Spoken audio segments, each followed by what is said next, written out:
It's a huge apology. I really thought it was kind of strange, but I don't know too much about that. Now, where is in the Dakota, right? yeah, South Dakota, the lower, the Dakotas run this way, so it's in the lower southwestern quadrant. That's where Mount Rushmore, Devil's Tower, Custer's last name. Okay. The Black Hills. Cool. All right. Be interested. Is that where you're going next week? I leave Thursday. That's right. You're going like South America. I said Peru. This is South America. Yes. You're driving. That's a cool road trip. Lisa, can you pass these? Y'all don't feel bad. I'll just be your work. Good evening. I'd like to call the regular meeting of the South Dakota City Council to order. Today is Tuesday, June the 12th, 2018. Everybody would, I'm sorry, call the roll there, Debbie. I'm sorry. Vice Mayor Young. Councilwoman Long. Here. Councilwoman O'Neill. Here. Councilman Schoner. Mayor Hall. Here. Mr. Simpson. Here. Mr. Yarbrough. Present. Everyone please stand for the Pledge of Allegiance, followed by an invocation. Pledge allegiance to the flag of the United States of America and to the republic for which it stands, one nation under God, indivisible, with liberty and justice for all. Let's pray. Dear Heavenly Father, we come to you this evening and ask that you be with us. We ask that you assist these elected officials in making the decisions that will help make this a better community and a better life and your vision here on earth. It's in your name we come. Amen.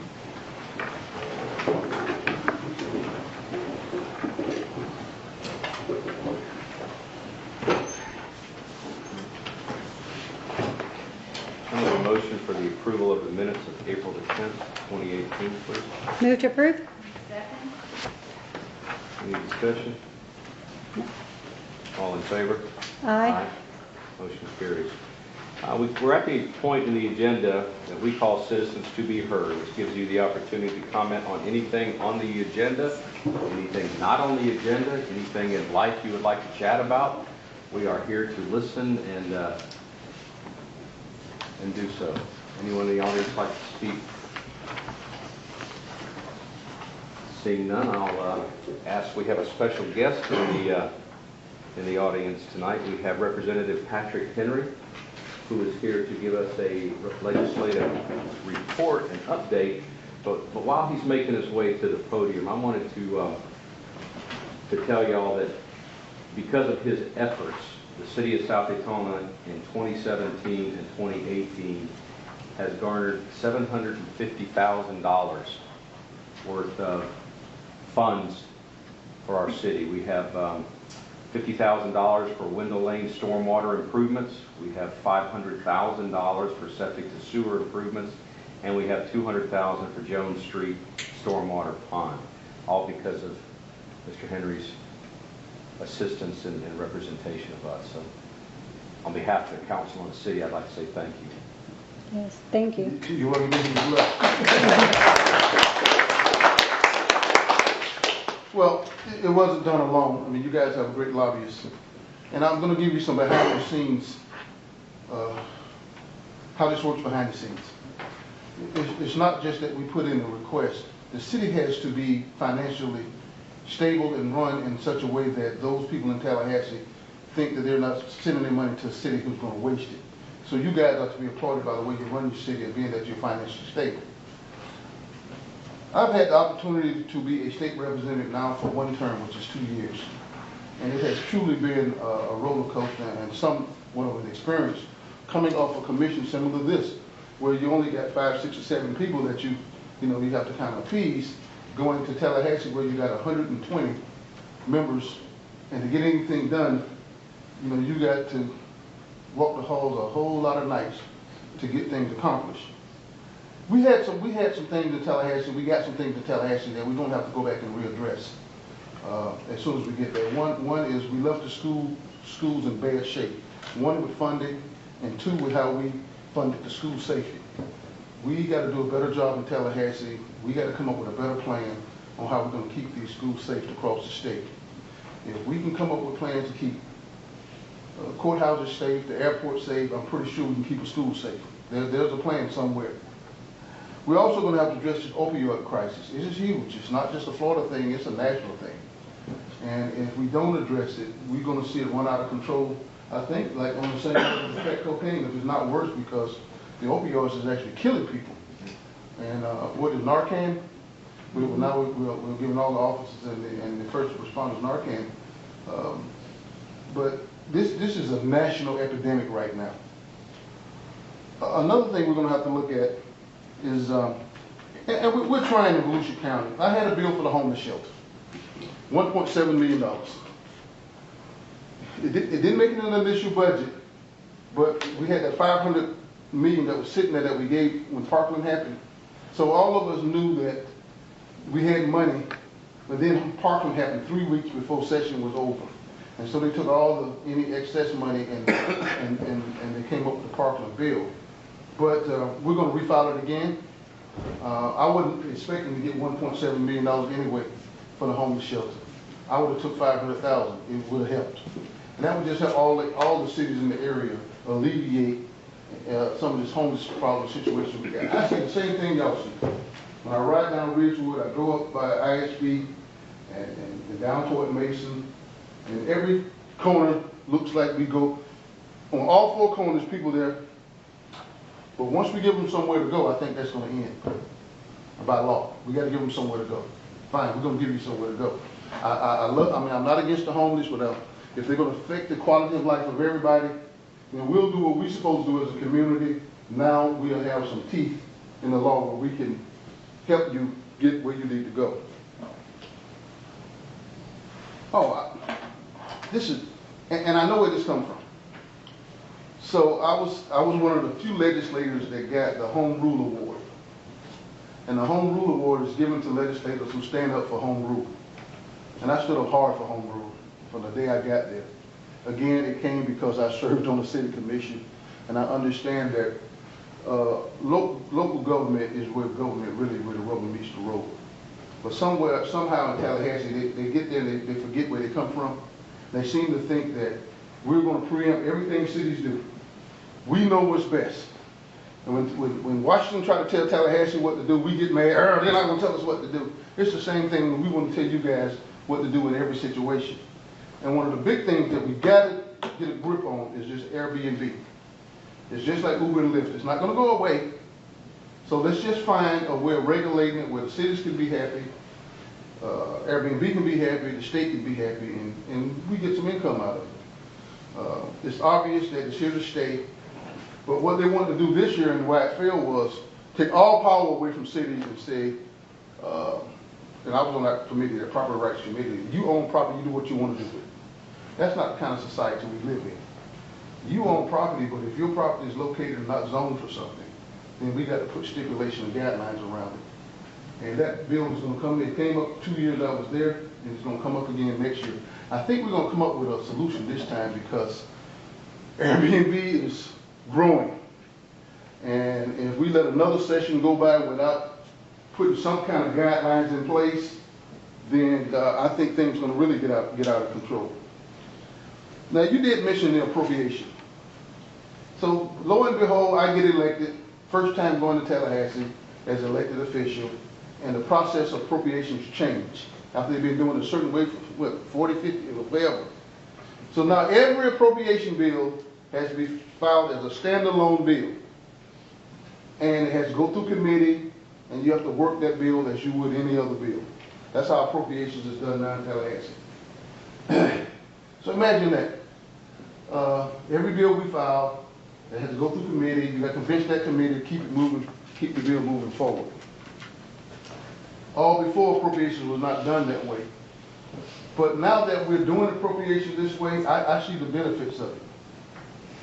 When it first, I was like, wow, this is going to be so difficult to get things done.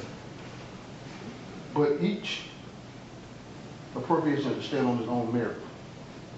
So you guys gave me some good appropriation things to file to begin with, and they had merit. And I'll tell you about the one we got for the septic to sewer. I painted a very vivid picture of them, of how the city sits with the intercoastal waterway in between, and we got septic tanks leaking into the, I made the picture very vivid. It's in your mind, very vivid for those on the committee and those in my committee. I actually sit on the Agriculture and Natural Resources, how that it affects this area, and we got the flooding of the Noble Canal in between all of this. And I said, imagine when it rains and things overflow, what possibly happens. Y'all got the picture. So what I'm trying to say is that I think I was put there at a time such as this, because not only did I get that money for South Daytona, I also got money this year for the Atlanta Airport, $1 million, something they've been trying to get for years. Like I said, I don't do it alone. I am the lone Democrat in a Republican delegation. But you know what? I know everybody, and been knowing everybody on that delegation. Didn't just run to Tallahassee and just met these guys. I knew them. And that's like I know you. I know you. So if we got to Tallahassee, we from the same area, what we're going to do? More than likely, we're going to look out for our area, do the best we can to look out for our area. And I think that's what happens with me. I'm that guy that steps across the hall and steps across the room and shake hands and say, let's do what's best for Volusia County. And I'll give you a prime example. The hard thing for me to campaign in politics is I'm not an I person. I never wanted to be in the spotlight. I always like to be behind the scenes. So it's never what I done, I did, that's not who I am.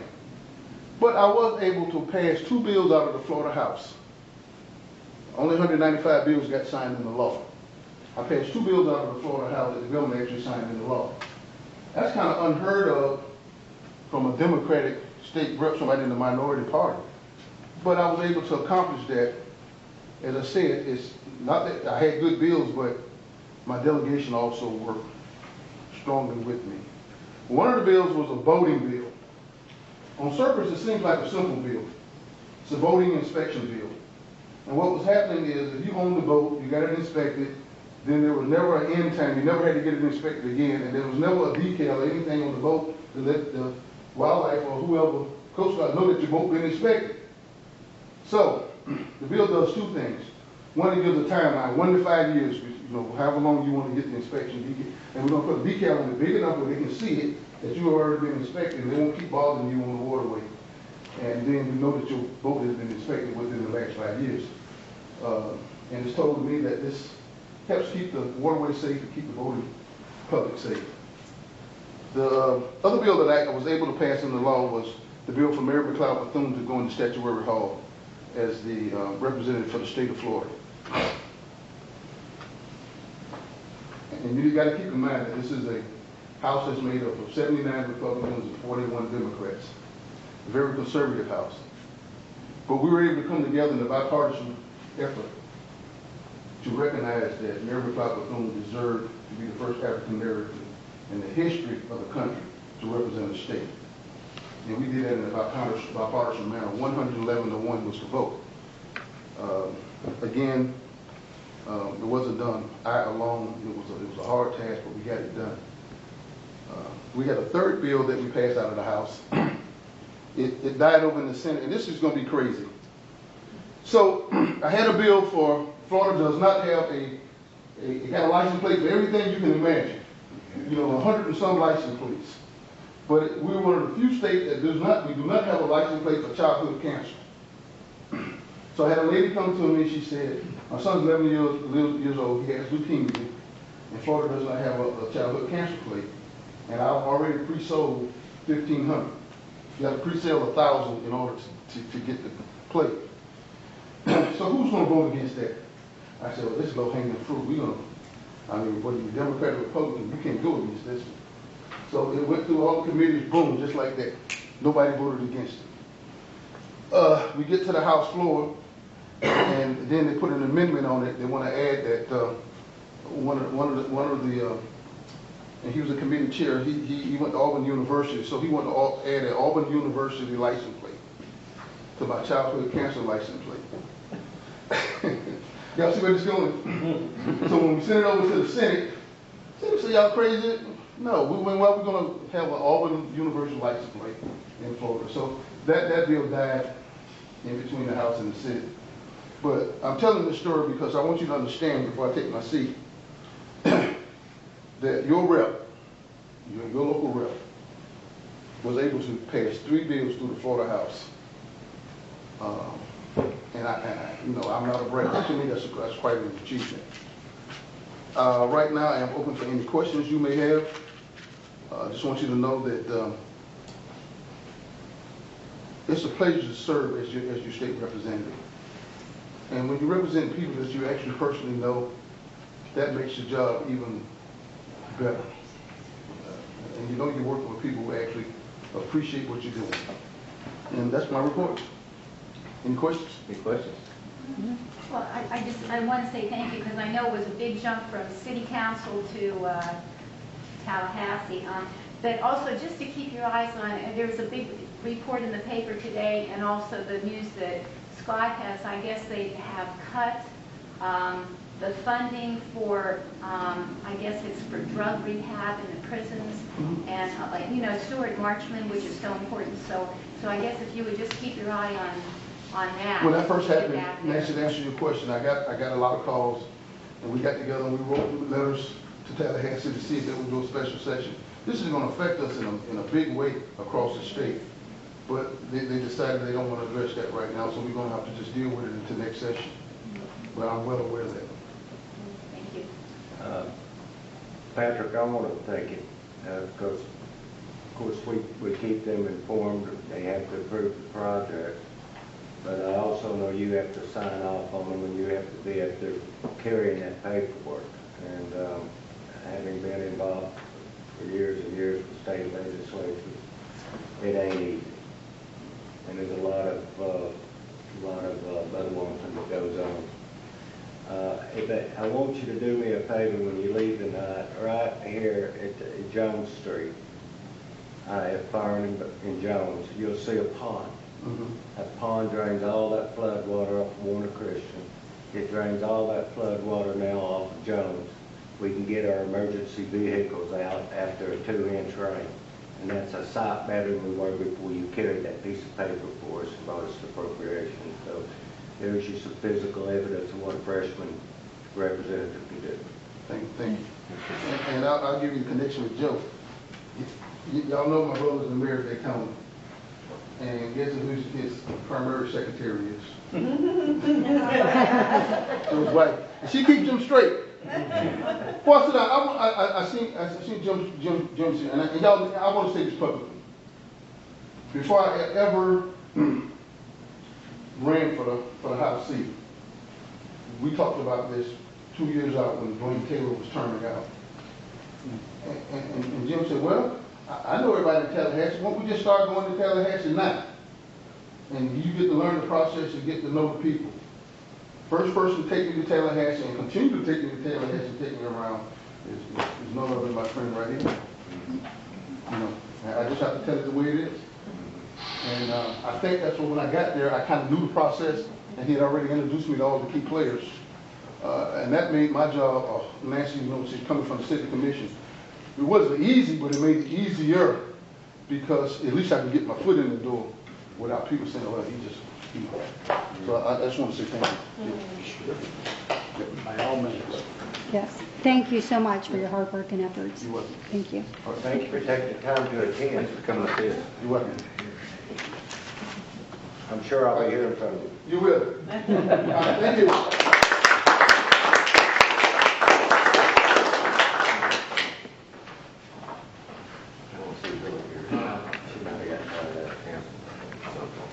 City manager's report. Thank you, Mr. Mayor. We inadvertently left off an agenda item. I believe all of you got the email and you see where I'm asking your permission to add it as resolution 18-15. It would be item F under new business.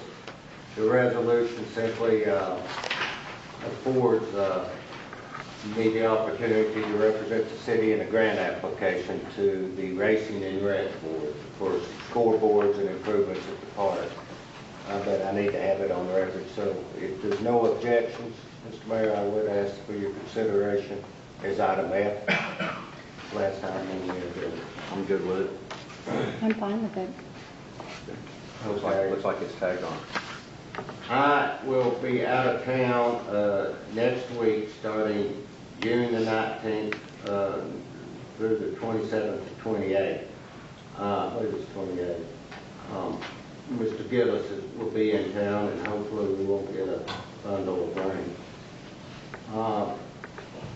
Let me remind you that Debbie will be scheduling you for July the 5th and 6th for a one-on-one with the finance director and myself, PowerPoint over your budget and get your feedback before it's submitted. And then finally, we have a council meeting scheduled for July the 10th. So I expect, we're going to have 3 for that meeting. I think Councilwoman O'Neill's going to be gone. And then, Well, I'll try to make part of it. yeah, that's true. And then I know Councilmember Brandon said he would be out of town on business. So he asked for me to express his apologies for missing these last 2 meetings, and I said I would carry and pass it on. And that's all I have to report, Mr. Mayor. City Attorney's report. Nothing to report, sir. Okay, we'll start off with item 8A, old business ordinance 18-09. Scott, if you would by title, please. Ordinance number 18-09 by title only for second and final reading. An ordinance of the City Council, City of South Daytona, Florida, amending section 5.5011C of the South Daytona Land Development Regulations, amending the setback requirement for the waterfront yard planning for planned unit developments which do not exceed a certain height limit, providing for severability, providing for conflicting ordinances, and providing an effective date. Motion, please. Move to approve? Second. Yarborough. I'm going to defer to your council. No, I'm not. It makes it too complex. What we did years Talk about ago was set up, we did not want, when condos were approved for use on the river, we did not want those condos, it's real high, to shadow and or obstruct the view of neighboring properties. We said, that they have to be back, I think it was 15 feet. We didn't anticipate development on the river where the project would be less in height than the neighbors. So what we're doing is we're asking you for second reading to amend the ordinance that says, hey, look, there's no reason for you to have to be back 15 feet from the adjacent property owner if you aren't exceeding certain standards. And that's all we're asking. This is a second reading, so it's a public hearing. If anybody in the audience would like to speak for or against ordinance 18-09, please come forward. Seeing none, I'll bring it back to council. Is this our rendering? Is this No, what- that's for the next project. This for the next one, okay. Yeah. Okay. Any comments? No.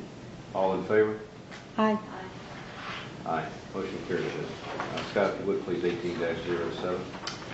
Mayor, I'll go ahead and read 18-07, 18-08 together. Both titles, you can vote on them separately, but they both deal with the same project, one land use and one is zoning. Now, ordinance number 18-07 by title only for second and final reading. An ordinance of the City of South Daytona, Florida, making a small-scale amendment to the future land use map of the city's comprehensive plan by changing the land use designation of the following address on South Ridgewood Avenue from mixed-use 1 to residential high-density 4, i.e. 351 and 3225 South Ridgewood Avenue, and the following addresses 3228, 3229, 3241, 3245, 3251, South Palmetto Circle, and 106 Murray Way, a combined total of approximately 6.2 acres, providing for repeal of ordinances in conflict herewith, providing for severability, and providing an effective date. Ordinance number 18-08, an ordinance by title only for second and final reading. An ordinance of the City of South Daytona, Florida, amending PUD ordinance number 05-20 and number 05-29 for addresses on South Ridgewood Avenue to allow a lower density residential project development, i.e. 3151 and 3225 South Ridgewood Avenue, and the following addresses: 3228, 3229, 3241, 3245, 3251 South Palmetto Circle, and 106 Murray Way. A combined total of approximately 6.2 acres, providing for repeal of ordinances in conflict herewith, providing for severability, and providing an effective date. Okay, so we'll start off with 18-07, if I could get a motion, please. Move to approve? Second? And we'll go ahead and do 18-08 the same way. Move to approve? To approve. Second? Mr. Yarborough? One of them is changing the land use, the other one's amending an old PUD. What happened is, some years ago, we changed the land use for mixed use. It went from strictly residential, multifamily residential, to adding a percentage for commercial, anticipating that would meet developers' expectations for more flexibility. As it turns out, the developer comes in, and as you know, this project is in the south end of the city. Matter of fact, it borders Port Orange in the south city limits, and they want to do purely residential. So what we're asking you to do is go back to the multifamily residential zone, and that's the first ordinance, which I think you'll want to do with Land use, not zoning. I'm sorry? You're going back to multifamily high-density land use, not Land zoning. use, I'm sorry. Anyone in the audience that would like to speak for or against ordinance 18-07, please feel free to come forward. Good evening, Joey Posey, 420 South Nova, attorney for the applicant, and I'm going to see if I can talk myself out of, you guys approving this, so. When things are going your way, you do really should say. I can't believe you're up here. Yeah, I wouldn't. I just wanted to say that we managed to pull the architect from vacation to get you guys some renderings, because I know I promised something, so you guys can see physically what we're trying to get, trying to build out there, and if he had a bunch of time to make this perfect, I know he would have polished it a little better on the actual tower elevation, but I think he gets the message across. These folks do quality development, and one of the little, I think, things that the architect pointed out that you may not catch on the townhomes is that how he broke up the facade in the front actually provides you with, from a view of the tower to the water, through in between each of the townhomes. So I mean, it's something small like that you may miss by first glance, but that's the kind of attention to detail that these folks do, and they try to pay attention to, because they're putting their money on the line, and they appreciate that you guys are looking at this with the details that we can try to do something with a quality project for South Daytona. So I'm here to answer any questions, but otherwise that was the only reason I wanted to. These things will typically what we do is we attach, for sure, this one, maybe this one, to the PUD agreement. Sure. So that would be part of kind of like the general idea of what it's going to look like. I think this is a little more zoomed in than we're used to doing. Yeah, and as long as the understanding is it's conceptual. Yeah. That they have the clients have no problem with that. Right. Okay. So John, is John here? Oh, there. Is we'll just attach these Thank two you. as an exhibit to the There's PUD actually a agreement. third one too, but I didn't have time. Okay, we'll put those in the PUD So we agreement. pick the three that were Okay. The record reflects that the council was present. Appreciate it. Thank you so much. Okay, so we've had 18-07, now we're at 18-08. If anybody needs the public hearing, Mr. Yarborough, we haven't taken a vote yet. but- And- You're on 1807 now, correct? That's correct. We're going to vote on it separately, correct? Okay. I don't have We can- anything else to add. Do you have anything? We haven't voted on it yet, no. Nobody else in the audience like to speak for or against the 18-07, so I guess we can go ahead and vote on that. All in favor? Aye. Aye. Motion carries, Debbie. Now we're at 18-08. It's your turn. What you're doing here is you're amending the original plan unit development, which I believe called for 18 stories. We're looking at now 9 stories. And the rendering is these condos and the townhouses. For the public that wasn't at the last meeting, what the council gave for original approval were townhouses on the riverfront. Back closer to the roadway are two separate structures that are condominiums. Of course, you heard the legal counsel representing the developer say that they are raised up with parking below, so they all have views of the river, and it's not obstructed by the townhouses. The townhouses are actually lower than the properties to the north of the development. I think they're like 8 stories or 7 stories, so it will not shadow those. It's a wonderful layout. It's on 6.2 acres. It's an ambitious project, and it's long overdue for our tax base. Staff, of course, is excited with it. So, and it's less density than what was originally approved, which I think makes Councilwoman Long very happy. I'll be glad that Scott address any questions you may have. Well, I do want to say, I know that our people out there cannot see these renderings, but thank you for getting these done because they certainly add some body to what we can imagine will be put there. And yeah, I think the fact that it's less than half of what could have been put there. You know, the high-rise condo of over 18 stories, and this is much lower density. And I really commend the design because the way that it's broken up into 4 sections, the fact that you can, probably from Ridgewood, you'll be able to look right down and see the fountain in the center. I mean, I think it's a very attractive development, so I can give it my support, and let's just hope it does get built. Yeah. That would be great. That's it. Oh, thank you. I'm not sure I opened this up for public comment. No, I'm Okay, good. so I'd like to open this up for public comment 18-08. Anybody like to speak for or against ordinance 18-08? Seeing and hearing none, we'll bring it back to, No, I've made my comments last time. Thank you very much. yeah, it looks nice. All in favor? Aye. Motion carries, Debbie. Under new business, we have ordinance 18-10. Scott, if you would. Ordinance number Title 18, ordinance number 18-10 by title only for first reading. An ordinance of the City Council of the City of South Daytona, Florida, amending Article 3, alcoholic beverages, Section 3.1, definitions, to provide a definition of establishment dealing alcoholic beverages, and amending Section 3.2, hours of sale, amending the hours of operation for establishments dealing in alcoholic beverages to 12 a.m., providing for an extended hours of operation permit for establishments dealing in alcoholic beverages between midnight and 2 a.m., providing for conditions of issuance of the permit, renewal, suspension, and revocation, providing for severability, providing for conflicting ordinances, and providing an effective date. Have a motion, please. Move for approval. Second? Mr. Yarborough?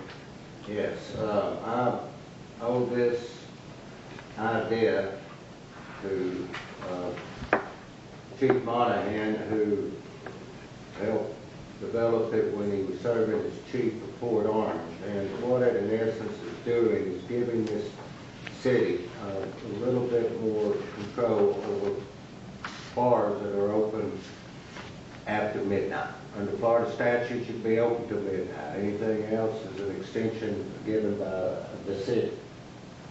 What we're saying here is, yeah, you can be open after midnight till 2, like you have now, but for those, I think there were 5 businesses we counted, maybe 6. What we're saying is, you're going to get a special permit for those 2 extra hours. It'll be renewed every year with the business license, and this permit is subject to revocation.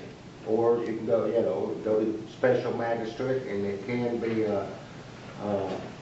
suspended for a period of time, whatever is necessary to keep a business conducting itself in a manner that is safe and that we think is complementary to our community. It kind of came about with the discussion of a bar in town and what our latitude was and the anxiety we're having in trying to adequately patrol it. And said, well, she says, I got a better idea. So I'm very happy with it. Scott put it in format to where I think we can work with our magistrate here with it. Scott's here to answer the questions. Chief's here, and I'm here. I only have one question. Are we notifying the 5 business existing? We are. businesses? Yes. We've already got the form letter ready to go. Okay. Well, it's kind of timely because our business licenses are coming due right after your July meeting, so we need to get those notices out for everybody to be done by October 1st. Do we have guidelines to have it Yes. revoked? Yes?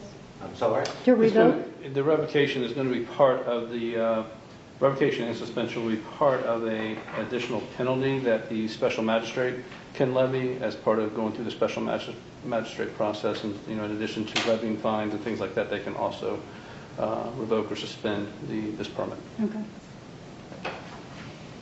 I think you did a good job, and thank you, Chief. It's very detailed, and I think it's just what we need, because basically we have one offender, and this will give us some teeth to be able to handle, certainly will make residents happier because of the complaints they've had with the noise. So I think the detail is good, and it gives us something to work with to keep these noisy places under control. So I think it's a good job. All in favor? Aye. Aye. Motion carries. Scott, if you would, 18-1, or 18-11, I'm sorry. Ordinance number 18-11 by title only for first and only reading. Oh, sorry, first reading. Not only reading. An ordinance of the City Council, City of South Daytona, Florida, amending Chapter 10, Offenses and Miscellaneous Provisions, Article 2, Noise and Outdoor Lighting of the City Code of Ordinances in Section 5.6P5Y and 5.6P9 of the City Land Development Regulations to adopt new noise regulations, providing for severability, providing for conflicting ordinances, and providing an effective date. I need a motion, please. Move to approve? Second? Mr. Yarborough. Briefly, it's an extensive ordinance because there's a lot of definitions and there's a lot of amendments, but it's been probably 2 decades since we visited our last noise ordinance. To Scott's credit, he got a hold of one recently adopted by Daytona Beach, and we were able to plagiarize it. It was up to date. And what it does, really, the bottom line, gives us a more audible discretion to where we don't have to jerk a decibel reading out, although that is the rule. You want to use that. It's much more dependable. But many times we're talking about noise bleeding out of one business, bleeding out of a residence over to another residence, and it's more audible than it's discernible with a decibel reading. So we think it gives our officers and our code enforcement officers more flexibility. There's a lot of court cases since we adopted ours. In many ways, I look at it as housekeeping. We're updating our noise ordinance.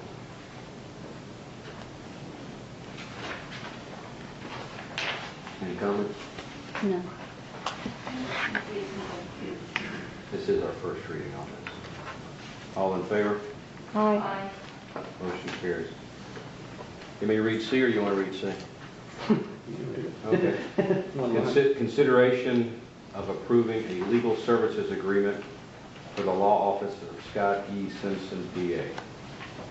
The reason this is on your agenda is I can't find ours. I know that, how long you been here? 70 years? 27? 20-something years. It was, let me think here, 89, Well, the memo says 95, 93 or 95. 92, summer of 93. Yeah, you were straight out of Stetson when you were introduced, Green. But anyway, best I can remember, at the time we were under contract, when I got here with Kermit Coble's firm. And with it came a series of different attorneys, Margaret Roberts, Jim Morris, a couple more I can't remember the name of. You just never knew what 6 months who was going to be at the council meeting. They're sitting where Scott's sitting. And then Noah McKinnon was our attorney for a while with Copco. Then he ended up, No, yeah, he was not with Cobb Cole. well, he was working with them because he had an office there. No. You were in law school. How in the world do you remember? I'm just telling you, you're All wrong. right, anyway. I'm just telling you, you're so wrong. Anyway, You're not even remotely close. they had an office there. At Cobb Cole. Yes. Noah years ago worked with No, not Coble. Cobb Cole. What did you Kermit say? Coble. You said Cobb Cole. I'm sorry, Kermit Coble. Not Copco. Copco never represented, to my knowledge, the city. So what happened was, I'm thinking that it was an amendment to the contract or agreement. We can't even find that. I can find amendments to the contract, but can't find the contract. So what I asked Scott to do was bring us a new agreement. It's one that was last year, year before last, adopted by Holly Hill, who could not find their agreement either. And it incorporates pretty much everything that we're doing now. If there's any questions, Yeah, he's here to answer them. And I didn't mean to say Cobb Co, Kermit Coble. Well, you're still wrong, but it's Kermit Coble was the right place, but he was working at my dad's office for, Well, but he whatever. was also working out of there, but that's beside the point. Way beside. It's no different than what we currently do. Everything is the same now, it's just that we couldn't find it. I lost a lot of files in the storms of 2004. The storage facility I had got really damaged, so I lost, and that may have been where my copy was. But Joe we couldn't find the one here, so same thing happened in Holly Hill, but in Holly Hill, my dad started representing Holly Hill in 73 or 2. They couldn't find the agreement a few years ago, so this agreement is exactly verbiage-wise the same agreement as Holly Hill I have with Oak Hill and Lake Helen. The only thing that differs, as I explained in there, is the rates a little. So, but the structure is exactly the same as Holly Hills. And no different than what we currently do right now. I need a motion. Move to approve. Second. And Scott, I would just like to ask, it mentions Holly Hills in here. Just for curiosity, because you work for a few other cities, what is it in a couple of the other, like? You talking about salary? Yes. Hourly per hour, rates. per hour. Are you giving them a cheaper rate? Yeah, Oak Hill is Yeah, that's- $145 an hour. Lake Helen's $150 an hour. Lake Helen's retainer is $300 a month for one meeting. Your whatever it is for two meetings, and Holly Hills is actually right now I think $1,000 for 3 meetings. The hourly rate difference I think is $2 an hour difference between Holly Hill and South Daytona, and the only difference is the COLA adjustments between the two cities hasn't been the same, and Oak Hills and Lake Helens doesn't have the COLA adjustment, but I'm going to be proposing that, I believe, to, I just started representing Lake Helen last couple of years, so. So it's all within about the same range for each of the cities? Well, it goes from, Oak Hill would be the lowest at 145, and up to, I think you're 168, and Holly Hill's 166. But their retainer is $1,000 a month. Y'all is 612, 610, something like that a month. And those two, the specificity of the number just comes because it's adjusted by the COLA given to the manager staff each year, and that varied a little bit for a while between Holly Hill and South Daytona. So that's what. At one time, it was all exactly the same, but then the COLA adjustments varied. It's strange that it isn't, really. I guess I understand about the COLA thing. I hope you'll do some freebies for us too with that rate. Come think of it, you're right.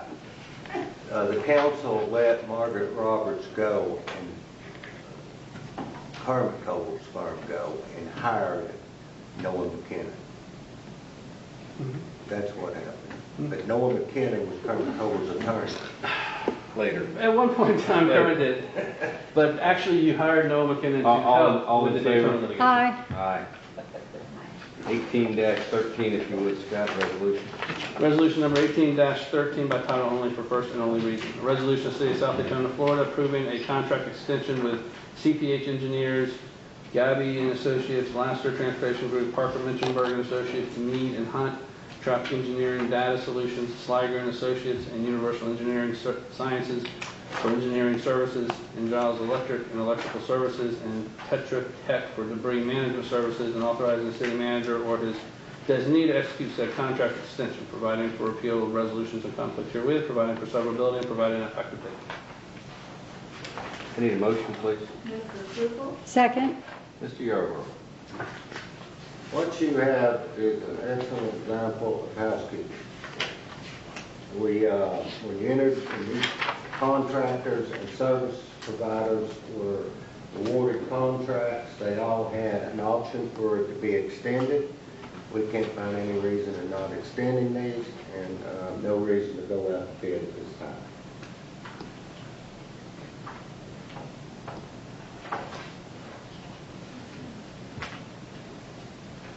Any comments? No. All in favor? Aye. Aye. Resolution 18-14, if you would please, John. Resolution number 18-14 by title only for first and only reading. A resolution of the City of South Daytona, Florida approving a Federal Emergency Management Agency FEMA grant agreement administered through the Florida Division of Emergency Management for the Window Lane Hazardous Mitigation Grant Project and authorizing the city attorney to review and the city manager to execute said agreement, providing a repeal of resolutions in conflict herewith, providing for severability, and providing an effective date. Need a motion, please. Move for approval? Second? Mr. Yarborough. Yes. Window Lane has been in need of some stormwater improvements to a little pond way back up there in the southeast corner of the subdivision adjacent to the railroad track. For many years, we've identified it on your capital improvement list. The stars finally lined up this year. We got a $50,000 appropriation that you heard us mention earlier in front of, thank Representative Henry for. 2 months later, FEMA Hazard Mitigation Grant came through, and thank you, James. You worked very hard on that. So we now have the money, once we leverage it with St. John's, to get 100% of the project done without a penny of local taxpayers' dollars. Something that we try to do every time we get a chance because it's so tight. So there's no reason we can see that this won't qualify next year for St. John's matching funds, and it should bring the even if it doesn't, we still have enough money available to get the project substantially complete. That includes expansion and pumping, take that water off those streets. No, that's awesome. Any comments? Just thanks, Gene. It's an incredible job you get those grants, and to have it 100% paid, the residents will really appreciate not being afraid of the flooding. So awesome job. Yeah. Ditto, great job. All in favor? Aye. Aye. Resolution 18-15. Resolution number 18-15 by title only for first and only reading. A resolution of the City of South Daytona, Florida expressing the intent to apply for grant funds to the Daytona Beach Racing and Recreational Facilities District for the replacement of a scoreboard at Blaine O'Neill Park and scoreboards, fencing, and T-ball field lights at James Park, providing for repeal of resolutions in conflict herewith, providing for severability, and providing an effective date. Need a motion, please. Move to approve? Second? Mr. Yarborough. Briefly, we tried to get these funds last year. Didn't. We're coming up with a mid-year bite at the apple. We'd like to be able to submit. We're also, it's a little confusing in the memo. I don't know how else Greg could have worded it.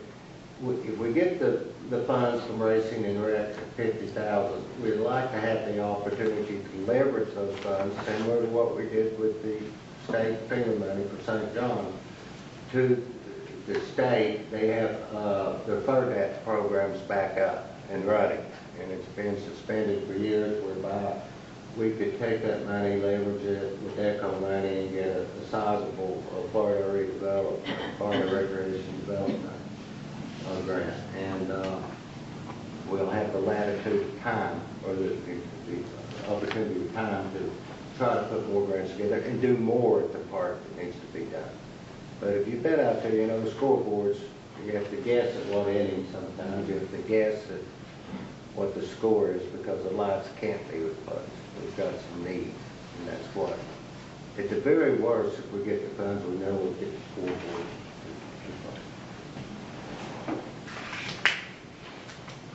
Any further discussion? All in favor? Aye. Aye. Okay. Item 10, unscheduled items, council member comments. Jason? No comments tonight. So let's hope the rain holds off. Well, happy and safe 4th of July. I know it's not there yet, but our next meeting will be after. Yep. Thank you. Thank you. Meeting adjourned. So you walk in? Oh, yeah. I know. How long are you staying out there? Yeah, I'm staying on the ocean. Right on the coast. Yeah. In Lima. Yeah. Right in Lima. What's that? City? Yeah, that's big. How long you been there?